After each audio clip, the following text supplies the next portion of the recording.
নিরাপদ খাবার কি? আসলে সব খাবারকে ধোয়ার আগে ইউজ করার আগে আপনাকে হাত দিতে হবে মিনিমাম ২০ সেকেন্ড এবং আগে এবং মাঝখানে এবং পরে হাতটা আপনার পরিষ্কার থাকতে হবে। সারফেস যেটা ইউজ করছেন যে কাপ, প্লেট, স্পুন যেগুলো ইউজ করছেন ওটাও পরিষ্কার থাকতে হবে। যেখানে বসে খাচ্ছেন জায়গাটা পরিষ্কার হওয়া ভালো। টেম্পারেচার থাকতে হবে ৬৩ থেকে খাবারের আরকি ৭৩ এর মধ্যে। অর্থাৎ ফুড কোয়ালিটি ইনট্যাক্ট থাকতে গেলে আপনাকে এই টেম্পারেচারে রাখতে হবে।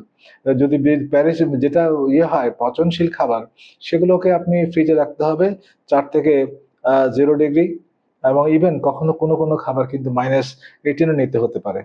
তাই গন্ধ খাবার হলে কি হয়? বাসি হলে পচে গেলে কি হয়? পচে গেলে আপনার খাবারের টেক্সচার দেখতে এটা অন্যরকম হয়, গন্ধ হয় এবং এখানে ছত্রাক গজায় এবং আপনার বাজে স্মেল। ছত্রাক গজালে কি হবে? দীর্ঘমেয়াদী এই ছত্রাকগুলো যদি আপনি খেতেই থাকেন তাহলে কিন্তু আলফা টক্সিন রিলিজ হয়। ওইখান থেকে আলফা টক্সিন কিন্তু করে আপনার হেপাটোটক্সিক এবং দীর্ঘমেয়াদী ইভেন কি লিভার ক্যান্সার করে। তাহলে অ্যাকিউট জিনিসগুলি কি করে? অ্যাকিউট টক্সিসিটি হলো ২০০ disease related to food insecure food অথবা আনহাইজেনিক ফুডের সাথে WHO ডেসক্রিপশনে আছে।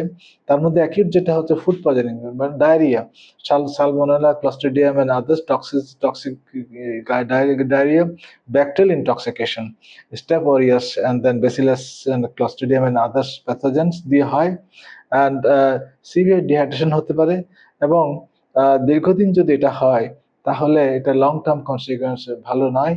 ফাঙ্গাল ইনফেকশনও সারা শরীরে ছড়িয়ে যেতে পারে।